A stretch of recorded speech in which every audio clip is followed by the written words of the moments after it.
No. You are, yeah. Right, let's get him in. I don't really know what I'm going to say to him. I've not prepared a script for this one. Oh, all right.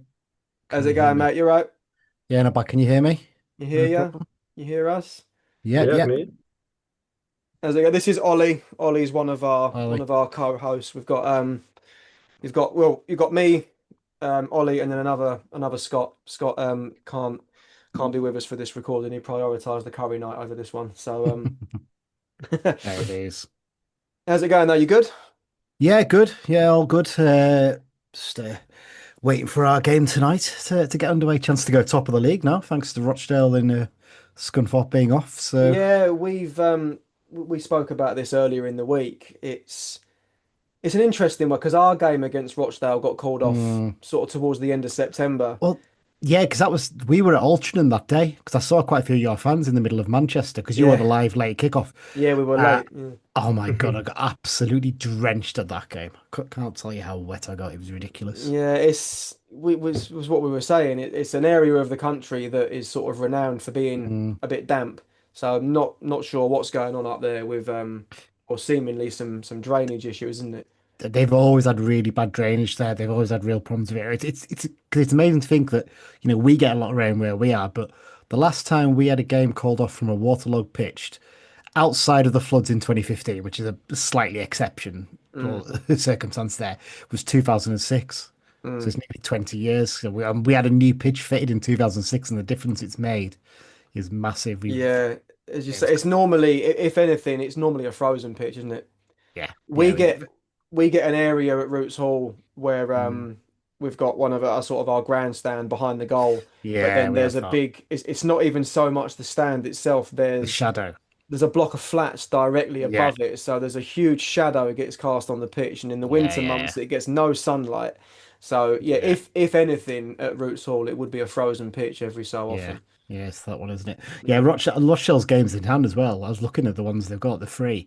It's you, Scunthorpe, and York are the three games Yeah, they've got in hand, so it's gonna be tough for them. again, it's something we spoke about earlier in the week, and it's Mm. you. Yeah, it's all well and good having games in hand, but I think you'd always rather have the points on the board. Yeah, I yeah, certainly would. I would rather have points on the board. 100%. But yeah, fingers crossed. I don't Mm. see any reason why this game between us and yourselves can't be going ahead. So first time we've played each other for a while. Obviously, Mm. you guys have fallen through that dreaded trapdoor, much like we did Mm. 5 years ago into the National League. I guess first impressions of the league. Um, I think the top eight is a very decent standard. Like I say, the top eight, top seven, round about that, those teams are all of it. I mean, there's one or two teams in there that look. Obviously, I haven't seen much of you guys yet, so I can't judge on that. But from what I saw, York was very good when they beat us 5-0 and we were terrible Mm, that day. Rochdale beat us 2-0 and we actually were better that day, but they were just really, really good. Really impressed with them. But then Forest Green were decent enough, but we beat them. Scunthorpe, we beat them. So it's a mix and match really. Beyond that top eight, I'm really not convinced by the quality of the division from what I've seen so far. I mean, Braintree came into the game against us. I think they were unbeaten at that point, and people say, no, it's going to be a tough game for Carlisle. We beat them 5-0, and if it had been 10 or 11, it wouldn't have been an unfair reflection on the balance of play because we mm. dominated against them. So it's a really strange one. Interesting. The only other team we've lost to, other than Rochdale and York, is Sutton, who were bottom of the league. Again, real off day we had that day, to be fair. But yeah, I'm not. There's some decent. Look, the teams at this level do tend to play a lot better football than the last time we were playing here in what was 2004, 2005. So the Mm. standard is definitely better. But I just kind of feel like the standard of the top teams is a lot better as well now. So the ones below that top eight, it can be tough for them, and they get the odd result against the teams up at the top. But I kind of feel like it's going to be a season where I don't think it's going to be like some of the preseasons where one or two teams run away with it. I think there could be five or six teams still in contention come sort of February, March. I really do because it kind of feels like they're taking points off each other. And I think Yeah.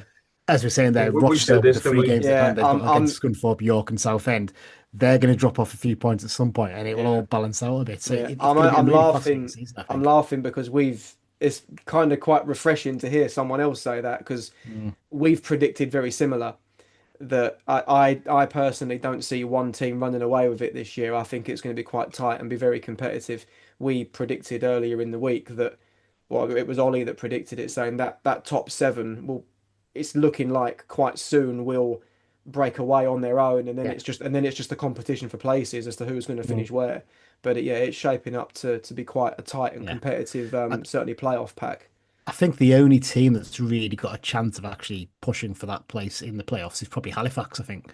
To be honest, think of the rest. I think it's going to be tough, like you say, for them to break into that top seven. Mm, mm. Have you played Halifax yet? We're playing them tonight. It's Oh, this evening's okay. game. So yeah, obviously they lost in the FA Cup the weekend and we won. So it's going to be an Yeah, we interesting test to probably see how it should goes. say for the listeners at the time this is going out, we're trying to ignore the fact that we've got midweek games, Yeah, yeah, such as the National League scheduling where it splits it between Tuesday and Wednesday. We yeah, couldn't get this in the diary any other time yeah. than at the time of recording Tuesday. So yeah, you are hearing Yeah, this. so Uh, Lee, talk us through Tuesday's defeat to Halifax. Well, it would be sod's law for us to do that basically after going and beating League One Reading in the most dramatic circumstances in the FA Cup of the weekend for us to go and lose 1-0 against Halifax in yeah, we're midweek not talking would about be the FA Cup typical. anymore. Yeah, no, Yeah, yeah. it's a pointless trophy. Yeah. So would you say you said the couple of defeats that you've Mm, had this season, you said you were way off it on particularly in the York mm. game. Would you say it's very much sort of a game of what version of Carlisle turns up? Um, Would you say you've got an off day in you? we could do potentially, but I feel like we've just started to get a bit of the balance in now. I think bringing in Con Clark as well. You'll have seen him before at this level. He's a Hmm. fantastic player, and he's just elevated us that little bit extra. Playing alongside Linney, of course, he played alongside at Altrincham. But even if he was out, we've got Stephen Wern, who's played really well at this level before for Gateshead, and Elliot Embleton looked fantastic in pre-season for us, having had a dreadful first 6 months with us. He came back in brilliant shape, and unfortunately, he's been injured since about the second game, so he's not been Yeah. able to feature since then, which is frustrating because he is the most two-footed footballer I've ever seen playing for us. He takes corners with both feet, which is a remarkable thing to think of at this level. Yeah, And they, not at this level. and the good corners as well. But I'm going off a bit of tangent there. But yeah, it's That's our your specialty, mate. You'll fit no, right in You'll here. fit right in yeah, here. brilliant. The York game was a strange one because it came just after we got a really hard-earned 1-0 win at sorry, 2-1 win. Was it 2-1 win? Yeah, 2-1 win at Altrincham. Um, and we really had to battle to get the result in that game. We had Cam Harper sent off, who was our left back. As a result, we had to give Sam Murray a start, and it was only second start for us. We signed him in the summer from Man United under 21s on a free, and he looks like a 22-year-old. I think he is who's never played a first team game before he's come to us, which is exactly what he is. He looks a little bit raw to say the least, and he got caught out a lot in that game, and it just didn't work. The changes we made, one or two players who've been brilliant all season were just off it, and then the Rochdale game was a strange one because Hughes then decided to switch us to a back three for that game, and we'd never played a back three under Hughes before. We played it briefly for half an hour at the end of that York game, and then he decided to play it from the start against Rochdale because they played a back three. We matched up to them, and it didn't work at all. He abandoned it after half an hour, which probably tells you how well it Yeah. went, really. So it's quite telling that was. Whereas the Sutton game was just a strange one. It just kind of felt like it was just one of those days where it just didn't go well for us. And Yeah. but beyond that, no team really beyond Rochdale and York has like put us under major pressure in a game. We've been pretty some games we've not been quite up to it, but I think we've got the most shots in the league, I think, or something like that, or at least, and we're up there as one of the top scorers. It helps we've got a winger who scores goals for fun like Linney, but we've got other players chipping in as well. So there's a real feeling of confidence in the team. The one area where we're still maybe, well, two areas where we're still in doubt is right wing, where we don't really seem to have someone pinned down for that position yet. And sort of the two sitting midfielders in the 4-2-3-1 we're playing, we're not really sure what our best combo is there. And arguably the player who's looked the best there, who's Jack Ellis, who came through our academy, who probably would have been released in the summer if Mike Williamson had stayed in charge. But Hughes has taken a real liking to him, has converted from a right back to be an amazing holding sitting midfielder somehow. But he's unfortunately picked up an injury as well, which is a Right. real frustration. But yeah, they're the two areas where we're not quite sure. Beyond that, the team picks itself at the moment, which is a nice luxury to have, especially when we can Yeah. make rotations in the cup and still look quite strong. Mm, mm. What are You say about your? rotations in the Yeah, cup. sorry, That's go what on. we were just talking about in the last Yeah. Mm.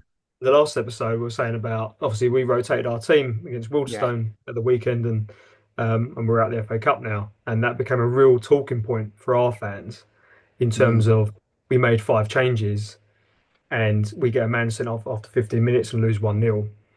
We were talking about, we've got a squad for a reason, and I think Mm. that's probably the benefit to all the sort of the big eight in this league that we've actually got a squad. Yeah. What is it like around the sort of the fan base in Carlisle when changes are made to the starting lineup? Does it get quite toxic, or is there a bit of a more support around the actual squad as a whole?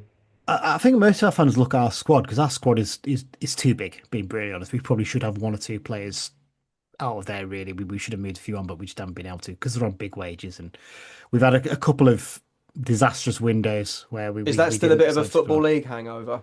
Is that Yes, existing yeah, contracts and stuff yeah, like yeah. that? It's a little bit of that, but actually, it looks like it's going to really work to our advantage because I remember looking the other day. Who's it? I mean, I looked at York when they played against Halifax, and they had a really strong looking bench against Halifax the other week. And then I look at our bench, and our bench looks really strong as well. But I look at some of the other teams, and I think you haven't actually got much beyond the bench. I'd be worried for you, Mm. and I don't think there has been an issue. Fans, I think fans are quite happy actually. They're glad to see some of the fringe players getting a chance in these games. I mean, in the fourth qualifying round, we made 8 changes against Boston and we won that one 5-2. And we were pretty comfortable. We let them back in with 2 sloppy goals, but we made 5 changes for the game against Reading and we were able to bring on Linney with 20 minutes to go and he makes those differences. Georgie Kelly as well. We good chance to give him a break because he's had a lot of injury problems since we signed him. Not January, just gone the one before. Mhm. He's finally got himself fit, so we're managing him as much as we can during games like this. So it's actually been a real. It's certainly not been a hindrance. It's been a real help, I think, this season, and I think it Mm, will be coming into these run of games up to Christmas because we're looking at the moment and saying we've got a midweek game against Halifax who are pushing for a playoff place. We've got a game against you guys, who's probably arguably the toughest game we've got until we play. Or maybe Boreham Wood before Christmas, but other than that, till we play York in the middle of January, that's probably the toughest game we've got. So we're looking at these two, thinking these are really two tough games. So being able to rest players and rotate them ahead of those Yeah. games has been a real bonus for us. Yeah. So you've sort of got your bit like air quote big games like a bit more certainly staggered, almost like say one per month. Whereas we come into November, we've got Yeah, three massive games. We've got yourselves, we've got Rochdale, and we've got Forest Green this month. Like, yeah, and then we've got three games against. So we've got Yeovil, Altrincham, and Woking. Well, at the yeah. time this goes out, we'd have played Woking. Mm, Yeah, it's a massive month for us, including the yeah, FA Cup game. 7 games in that month. Where yeah. I know November. You've got 5 Saturdays in November, so it Mm, does feel like a longer month, even though it's obviously not. But I think it just really highlighted when you read that, like right at the start of the month, 7 games and 5 of them are yeah, away. yeah, Really important that you use your squad this month, which yeah. I think we yeah, as Ollie alluded to a minute or so ago, we did do that with our FA Cup game, but then a very early red card completely destroys that game as a contest. Yeah, I mean, and as well, we did have a run at sort of end of September, start of October, where we had York away, Rochdale home, Hartlepool home, Scunthorpe away, and Forest Green at home. So that was that with a game. Was it the FA Cup game in between that? I can't remember. I think it was. So yeah, we had a little bit of a sticky run there, but we came once we got through those first 2 games, which didn't go well. The next three, we were excellent in really, and we got the results we would have wanted from those games. So obviously, Mark Hughes got manager of the month, which fingers crossed isn't a curse for him, but Fingers we'll have to crossed it wait and is. see. I remember when we were doing our episode still in pre-season and we were sort of Mm, predicting how we saw the league shaping up. I remember sort of saying about you guys coming down. I didn't mean it as an insult, and I come at it from an angle of because this is what we did, yeah, and we potentially came down with a little bit of a chip on our shoulder and Mm. thought we'd breeze it to a degree, and we got a pretty rude awakening when we come into this league. Was there any sort of mutterings of that when you guys come down, or were you pretty? It's hard when you get that Mm. relegation out of the football league. There's very, very little positives at the club at that time, and not many teams bounce straight back up. Whereas you guys at the moment, you're in the process of bouncing back. Like, you're not doing too bad. Yeah, it's a strange one. I think it's kind of mixed in our support. So I think there's quite a few of our fans thought we were going to struggle again. I thought it was going to be difficult. I mean, they didn't think that we got rid of enough of the squad that it took us down. But I always thought there was plenty of quality in that squad. It was just imbalanced, and there was areas that needed improving, and we needed a couple of players here and there to fill holes, and a manager maybe to give them a bit of confidence, which Hughes has done a fair play. He's done a brilliant job in terms of lifting some of those players who previously struggled. Um, Whereas I think there was a section of our fans who did think we need to go back at the first time of asking.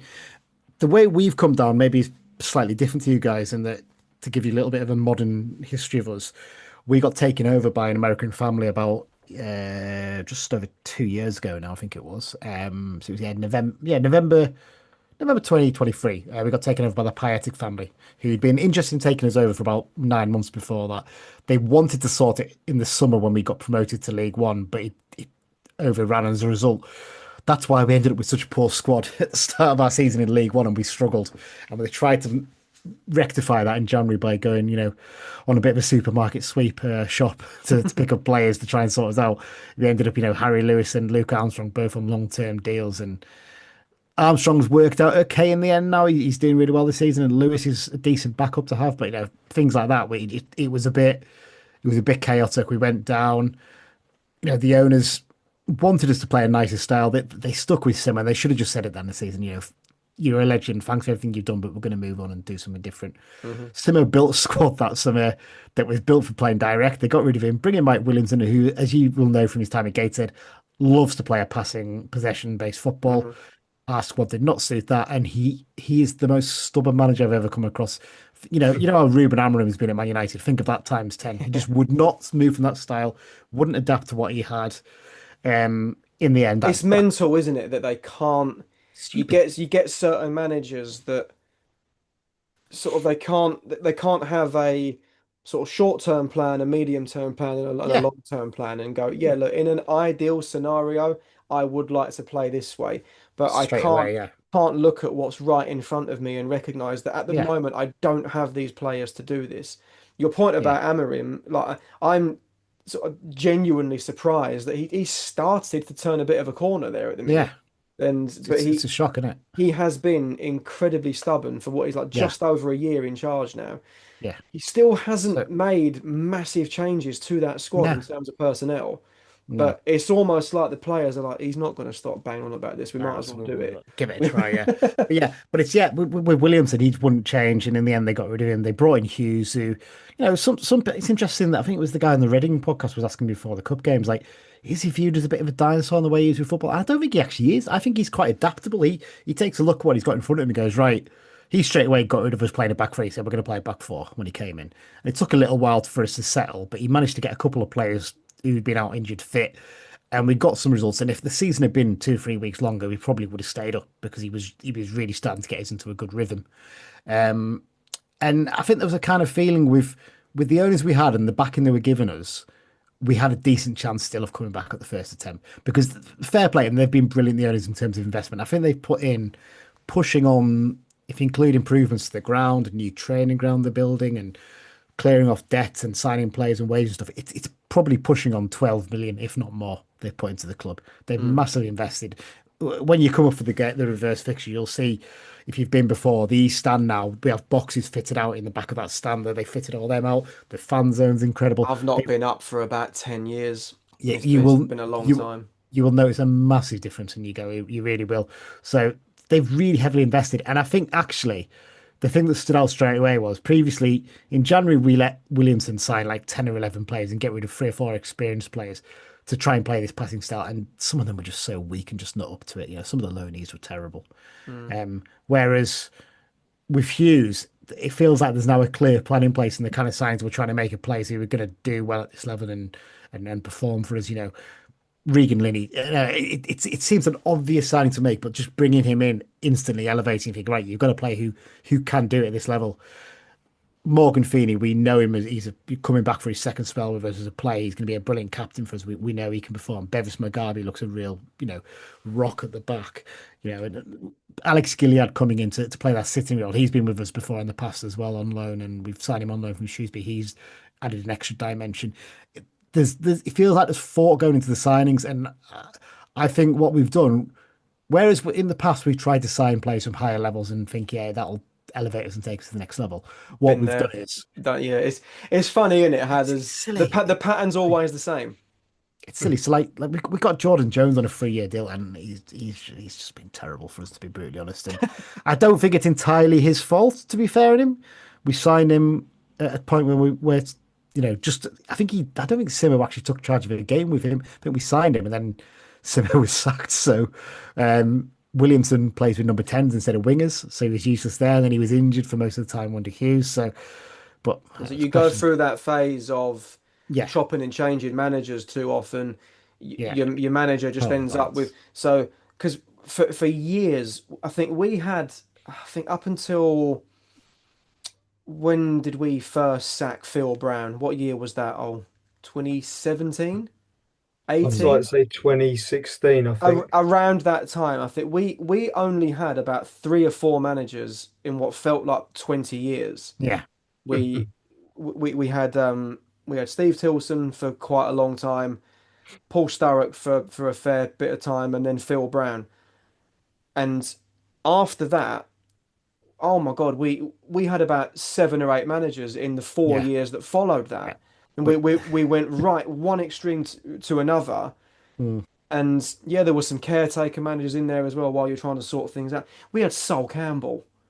We had Sol Campbell as our manager. So you end up Southampton, didn't he? Yeah. So then you end up with a scenario that the manager.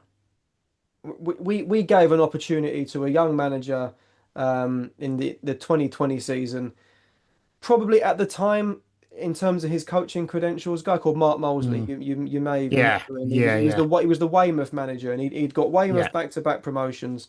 Probably a very good coaching credentials, good CV, complete wrong club at the wrong time. But we give him the job. He was probably young and impressionable at that time, couldn't really turn the job down. But he is then presented with a squad full of players that have been signed by 5 managers. Yeah. And funnily enough, it didn't work out.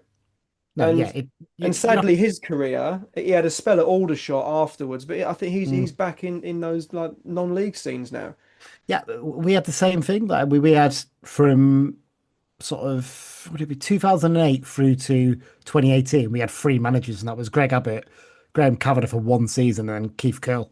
So Abbott and Kavanagh. That's right. Abbott and Curl basically had 4.5 years each, essentially. And the squad was fairly balanced. And things went wrong towards the end with Greg, but that was because the budget was massively cut. But then we've, we've had a spell, we've had constant change in managing. It kind of feels like the owners, like I said, they've got the right balance now. We've got a director of football operations in Mark Tierney, who's again a former player of ours from the last time we were in the conference, actually. He was on loan from Oldham back then.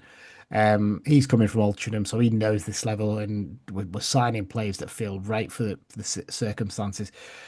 Like I said, the mistakes they made in January was allowing him to sign 12. It was insane to do that way, because I've said this before to a lot of our fans. We had probably 3 opportunities to sack Williamson before we actually did.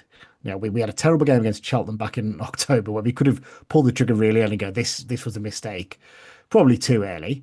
But then there was a game against Morecambe on Boxing Day where we were awful, and the fans were chanting, sacked in the morning to him. They stuck with him. We then lost at Tranmere, got the same chance. And at that point where they should have pulled the trigger, definitely, the very start of January. But instead, they said, we're going to do the exact opposite. We're going to 100% back him. We're going to allow him to ship players out and allow him to bring in 12 players he wants. And it did not work. I mean, can I just say, even for a manager that's doing well, 12 players in January is mental. It's mad. That is mental. The fact that it was expected to happen and we're suddenly going to start playing this wonderful football passing style. What we needed was a team that needs a whole pre-season campaign to get these players to gel. just dig in, get the results, get yourselves. I think there was maybe a little bit of an arrogance at that point of like, yeah, we can we've got the money, we can get ourselves out of this trouble.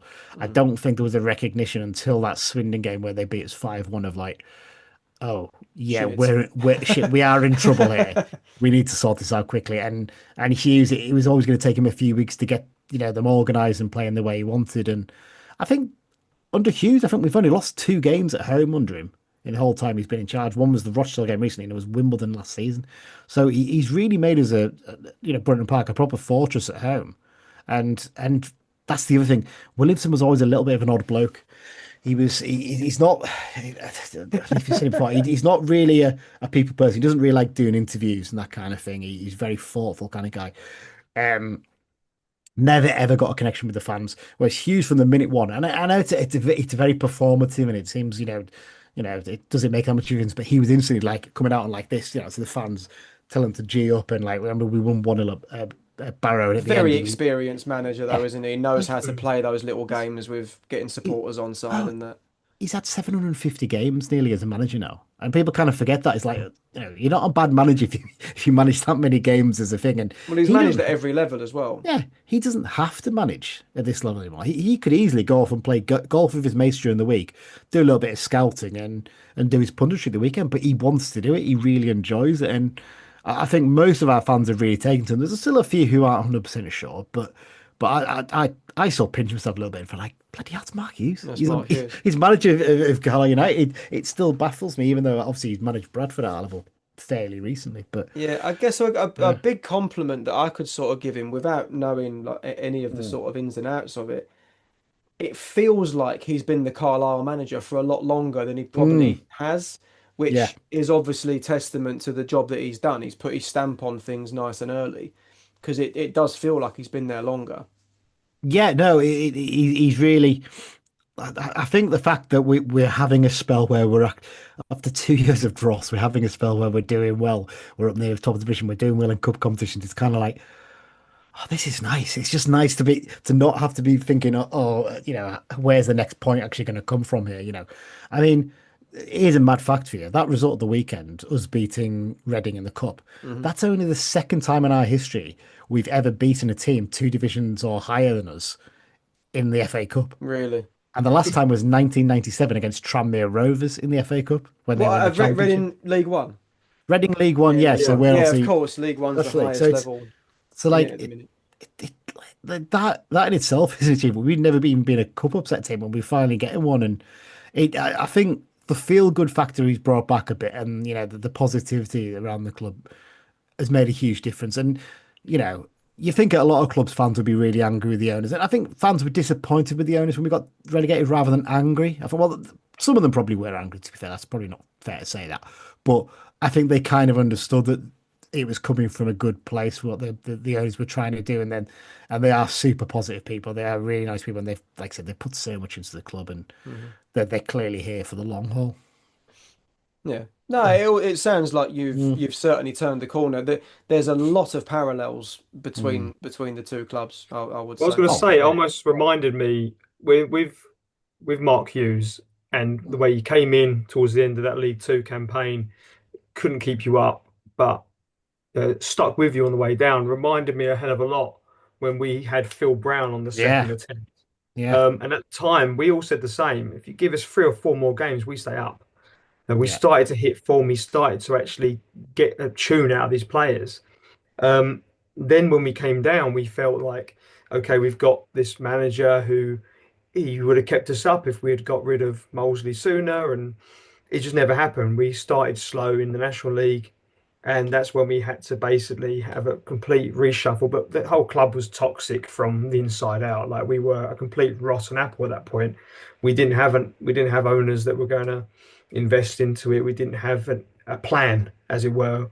We Mm. ended up having to rely on external help from a former player, Collymore, to come in and kind of Yeah. shake the tree and see what fell out. And then we brought in Kevin Mayer, and that was even then we weren't out of the woods. But we thought Phil Brown was going to be that catalyst to kind of push us up Mm. towards the top. So when you came down with Mark Hughes, there was a lot of talk that the fact that Yeah. we had Phil Brown who's managed at every level. but he's nowhere near the standard of Mark Hughes when it comes to the Premier League. Yeah. Um, and it's such a big name, and I think a lot of people, because I spoke to, we kind of felt that this could backfire on Carlisle. Have you got an out of touch manager, doesn't know the National League on a lot of money? We Mm. kind of felt that it was, if you're making early predictions, I felt like it could have gone badly for you guys. Yeah, I mean, there was always that risk. There was always that gamble with it. There was always a feeling of like, does he actually want to stay here? And he's shown his commitment to it. And to be fair in him, I think previously he had his long-time trusted assistant, whose name I've completely forgotten now off the top of my head.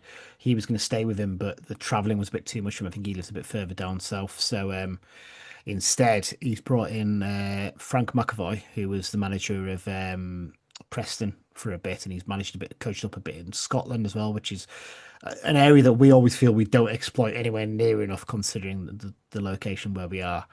So they brought him in and brought Gavin Skelton back to the club as coach as well, who had been assistant under three or four different managers until Simo was sacked and he left at the same time. And he's again someone who knows the club, knows the level, having coached at Hartlepool last season for a bit as well. So I think what they've done is we've built a really good team around him of people who know stuff, and he trusts his team to advise him and do stuff. Mm. Wait, he trusts them enough to miss our game at Wealdstone for his daughter's wedding back in August. That was one of the conditions of him coming back. He said, "I'll come back, but I have to miss this game because it's my daughter's wedding," which I think most fans were like, "Yeah, fair enough. Then Can let that's you a have decent that enough one. reason." Yeah, yeah. Yeah. But we won the game 1-0, and by all accounts, he was because it was live on DAZN. He was watching the game from the top table He apparently had as he well. had his phone on under the table, Yeah, didn't absolutely, absolutely. he? Yeah, yeah,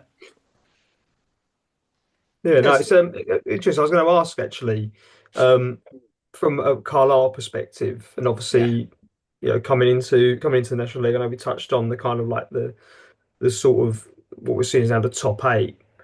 Is there any? Are there teams in this division that you might not say scared of, but you think that's a big team? That's kind of like a big game for us to win. What teams do you look at in this league and think, that's a tough one. We want to beat them because it's them. Do you consider Southend a threat?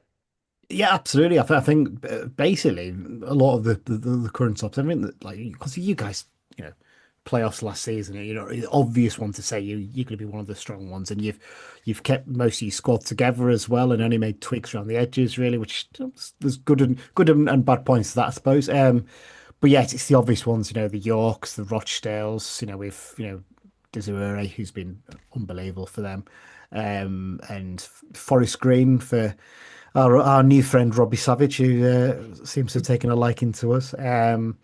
But yeah, they're generally the ones we look out for. But like, look, you guys and us are arguably the two big teams in this division. You look at the attendances. We are, we're both well away from pretty much every other team, aren't we? I think York are Yeah. the next nearest, and it's an obvious one that us two with the big guns. But I mean, I've been really impressed with Boreham Wood as well, to be fair, when we played them. I think a lot of our fans were at the time were like, "Oh, we only drew 3-3 with Boreham Wood, we threw away a 3-1 lead." But then we've looked where they are now and gone, "Oh, fair play, they're a decent team, actually." I Yeah, mean, we that drew with that them. We got a draw with them. yeah, that Abdul Malik, he's a fantastic little player. Him, I'm really really impressed with him. But I keep saying on our pod, like, let's keep tabs on him because if things happen at the end of the season, we were to go up and we had a chance, I'd go and get him because I think he's a really real talent. Um, but yeah, I think they're the obvious ones, really. I think beyond that, like I said, I did wonder if Hartlepool would be right up there, but they've imploded a bit already, haven't they? Yeah, they have. They started like quite all right, and then Mm, seemingly out of nowhere, they've sacked the manager, and mm. yeah, just dropping now. Yeah, that was a Yeah, strange one. There's obviously more going on there, isn't there? That's not just performance based. yeah. I mean, like I said, looking down through the things, I thought Altrincham would have been a little bit higher than they are, maybe. But then again, we're seeing the impact of them losing Linney, I guess, and Newby in the summer. To lose two big attacking talents like that is really hard to replace them. It's And similar to Solihull as well. I think that it's just yeah, like Altrincham, they're selling clubs that have yeah, sold. yeah, 2 seasons ago, they had some of the biggest names in the division that people wanted, and they've sold them and not replaced yeah. them, and they found Yeah. themselves drifting around mid-table. Yeah, I And think another one who seems to be I don't know if I wouldn't use the word struggling, but another Mm. one that's probably now dropping to that sort of lower mid table range is Woking as well. They've sort Yeah. of they had a year where they were really pushing the playoffs Mm. and they were making it quite difficult for teams that they sort of that they were making their place a Mm. difficult place to go. But again, We played. it's another one of them. Yeah. You become a selling club and Yeah. you don't replace them. Well, we played Woking on the opening day, and people were saying, "Oh, yeah, tough game, really, go down there." And we won 2-0, and we were very comfortable in it. We were kind of like, okay, maybe this isn't quite as daunting as we were all thinking it was Yeah. going to be. And then we went and drew the next two games against Solihull and Boreham. We're like, okay, let's not be too cocky here. Well, It what is I've going to just be a said might challenge. completely bite me on the arse because we're about to play Yeah, them.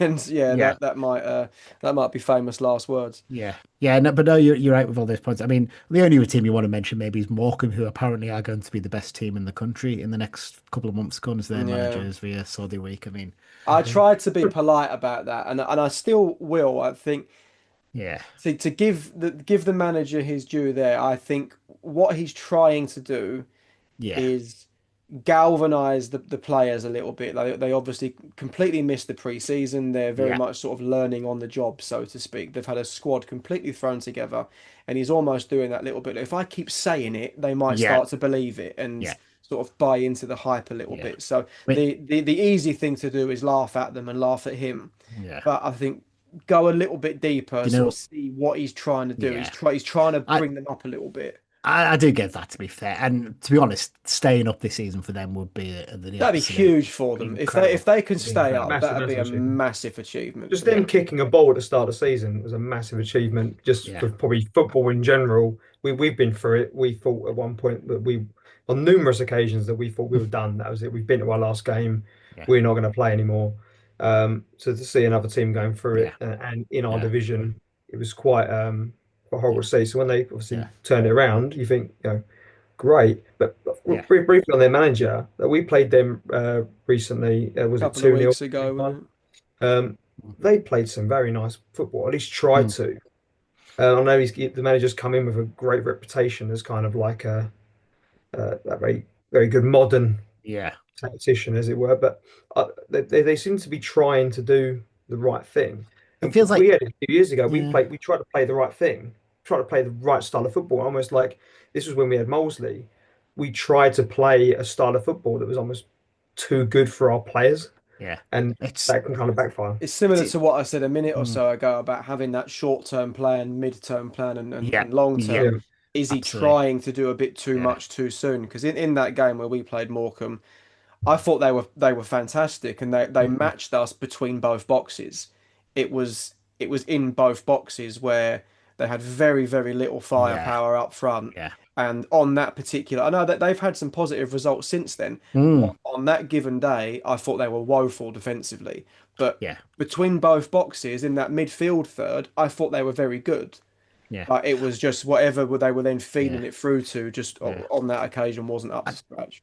I feel like they're going to get the odd result where they batter someone like they did against Boston Yeah, they in that midweek game. completely smashed Whereas, Boston, didn't they? whereas, to be fair, Boston, I was not impressed with them at all in the FA Cup game. Again, another game we should have probably won by a lot more than we did. But I mean, the only other team I'd probably mention is I would like to see Truro City stay up there because they brought a surprise, like well over 100 fans up to us for the game back Yeah, in wasn't what, that September, wasn't it? an official record now for It the what it was for a month or so, but it's just still been gated. broken. It went to gated and it's better. But what the thing, Truro versus Gateshead? yeah, Yeah, that's the that's longest one now. slightly longer just because of the route you have to take road wise. Right. But we're really excited because our last away game of the season is Truro in April. Okay. So it's not the last game. The last game is Brackley at home, but then the week before we play Last Truro away away. game. And we're all so happy because like, if it'd been August, it'd been like, oh, nice weather, but it's going to be rammed with tourists. Plenty of time to book your places. You don't want to play there in the middle of the winter because a lot of fans when we're going down from like other League 2 clubs, or whatever, saying, "Ah, enjoy Truro next season." We were like, "Yeah, we will. That's It's a gonna be nice a crack. place. It's gonna be a cracking away day." Like, if you believe most Carlisle fans, we're probably going to take about 3 or 4 thousand down there. I think a lot of fans, once they realise how much it actually costs to get there, they'll maybe drop out, but we'll easily sell it out because the fans are really excited for it. It's going to be. I mean, I've got my accommodation booked for it already, so that I can't wait for that one. Straight in there. What we did I think there was certainly a novelty attached to Mm, when we got relegated to this league. It was also when the lockdown restrictions got lifted, so fans could go back to games at their own free will again.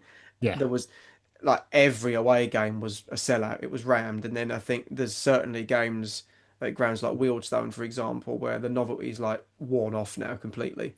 Well, Yeah, we got excited about Kings Lynn, didn't we? Because it's relatively not far for us, and we thought this is fun until you go there and you Couldn't realise see. the ended and where we're at.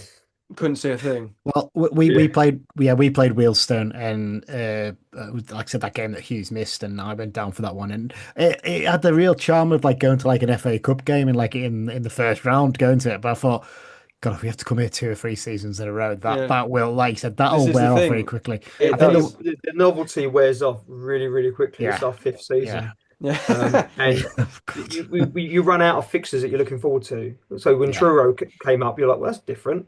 Yeah. So we had that early. We had that as a summer fixture. Yeah, I think it was like second away game for us. We played them very early. And even that's a trek for you guys because it's going across country. Yeah, isn't it? East it's to west, not. I think basically. as So the crow flies, so to speak, it's not that Well, bad. our first 2 away games were Gateshead and Truro. Yeah, oh, So we had got the miles in early.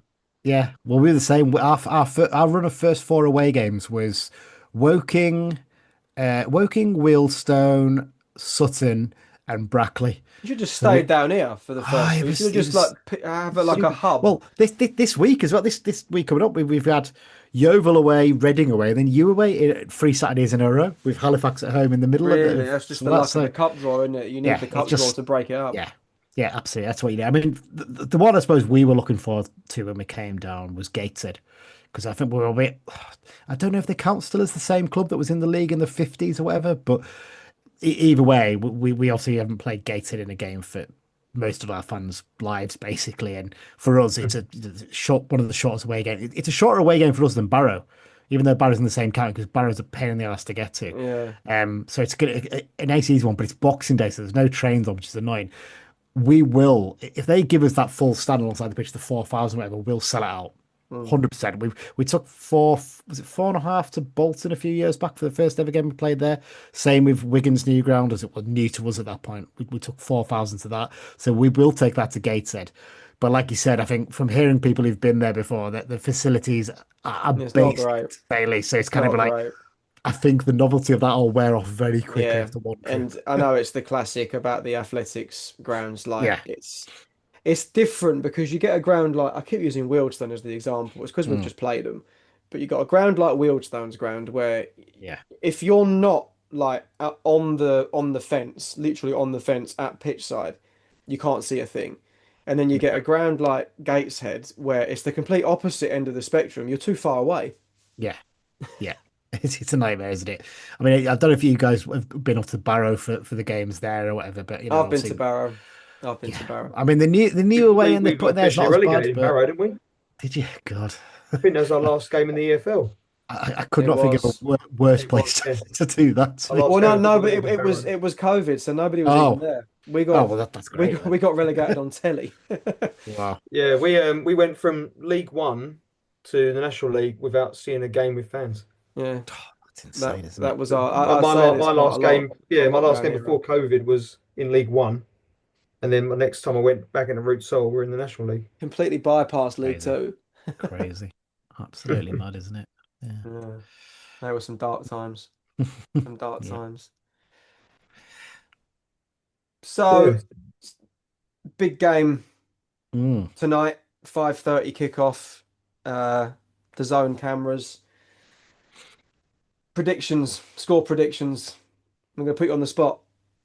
This is really hard because obviously I don't know what we've done in the midweek game. It's a really hard one to judge. It's obviously same for you guys. Let's both pretend that we've won our midweek games. Hypothetically, we've won our midweek games.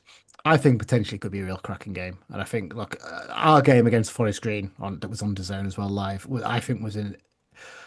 I was really annoyed with Savage in the way he was after the game because I think it took the shine away from 2 really good teams playing a really good game of football. That was a real good advert for the level. I think this will be similar, but I think it'll be a draw this time. I'm gonna go for a 2-2 draw in this one. I reckon. And Okay, I think that's pretty modest. I think it's inevitable as well that Jack Breach will score against us. I can't see anything other than that. Of really, course, 'cause he played for you guys, didn't he? it's a strange one, Jack, because you could see technically he was a very good, talented Was he footballer. still quite young at the time? Was he Right. 22, 23 or something like that? I can't Right. remember, but it was really hard to work out what his best position was. I kind of felt like he was better. I think he wanted to play centre mid, but I think he looked better when he was sort of playing a little bit out wide. I think when He he had that ability to ball. come through our ranks, I can vaguely remember Mm, him coming through as an out and out centre mid. yeah. Yeah. But And his season was disrupted by COVID as well. Obviously, that was the season that was mhm. abandoned basically when he was Yeah. with us. Yeah. Yeah, he's been I get what you're saying about sort of Mm, not knowing his best position. I think he's well, until this season, he's been a left wing back for us, which yeah. I think Well. he himself, but by his own admission, would probably say that's not ideally where he sees himself. Mm, He's been fit into a system which kind of we play with wing backs because probably one of our best players is our um, right wing back, Gus Scott Morris, who was yeah. our top Really good scorer player. last season, Yeah. 17 goals. And I think he got something like 23 goal involvements last year, like Wow. including assists, which is mental for a right wing back. So Jack plays on the left because basically Gus is too good to be a fullback. We have to play him Yeah. that little bit further forward. So to give us that balance on the left, that's where Bridgie was playing. Yeah. But in the summer we signed Harry Boyes from Sheffield Yeah. United, Good player. Good who's a player. fantastic player at this level. Mm, Far too good to be at this level. And if we don't go up, certainly within the next, I'd say 2 years, I think, well, yeah. even if it is this year, I think our squad might start to get picked apart a little bit Mm, because there's certain players that are too yeah. good for this level, which I'm Yeah. sure you guys have got similar. You'd probably feel the same. If we don't go back up Yeah. sharpish, they'll get picked off. Yeah, I think we're probably in a slightly better position with our owners that we don't need to sell players, but I think Linney's the prime example there. If we don't go up, he will want to move on because he'll want to play EFL level. He's 28, 29 now, so Yeah, is that, I I think think it's and similar with Gus. we'd If you get understand to that. that, you get in and around that 30 bracket, Yeah, and you possibly do start to think if it don't happen now, it might never happen. yeah, So yeah, I guess I'd probably say a difference is with our ownership and your ownership, where we are quite like sensible, and yeah, oftentimes there's certain members of the fan base would probably call it boring. yeah. Um, not every takeover at this level is going to be a Wrexham level No, takeover, sadly. So we are probably still in a mindset of we're still trying to balance things out a little bit, given the horror show that was the previous ownership. So mm, whilst we don't certainly want to be a selling club and would never advertise ourselves as a selling no, club, if we got a genuine, very, very good offer for someone, yeah, we would have to consider it. exactly, We'd have to exactly. Yeah, consider it. It's only logical to do yeah. that. We were always like that in the past, to be fair, and the previous owners were decent local people. They had the club's best interest at heart. They just didn't have bags The of money or clout, anything, and yeah, they didn't have the clout. And these guys, look, I mean, I think the turnover for their business in America is something like 500 million. So not bad. it's not bad at all, is it? And they probably splashed a bit more than they probably should have. They probably should have been a little bit more sensible, but I think they've calmed down a bit on that now, and I think we're really keen to invest in the youth side as well. We've got some really good youngsters coming through and Mhm. some really exciting players, Well, that only and helps your turnover and yeah, things like that as well, because and you sell you in an ideal yeah, scenario, you move those players on. I'm not saying too quickly, but you yeah. move them on for a profit, and Well, that gets invested yeah, back into the academy. yeah. The prime example of that is Jared Branthwaite, who started with us. Obviously, he's at Everton now. Hmm. We sold him to them for like just under 1 million. I think with all the add-ons he's had on now, I think it's gone up to 2 million. But we've got, I think it's somewhere between a 10 to 15% sell-on clause on him. And he's Right. been linked with a 70 million pound move to Man United and Spurs. So potentially Lovely. we've We're got hoping that comes off then. 10 million pounds coming in. So the Piatics have put all this money in and they won't need to put any more. They've been very clear as well. If that money comes in, gets reinvested into the club. They're Yeah. very clear that. So we'd probably Yeah, I end up think anything that's discounting ever for that. from a sell on, I think that yeah, that's only sort of Yeah. from a moral standpoint, that's only right that that gets Yeah. put back into the playing Yeah, side and of the and, club. and to be fair, that if they took a bit of that money, I don't think anyone could object to it because they've put so much money in. Yeah, But they're very clear now it'll be reinvested in the club, and they're not putting debt onto the club as well, which is a big thing.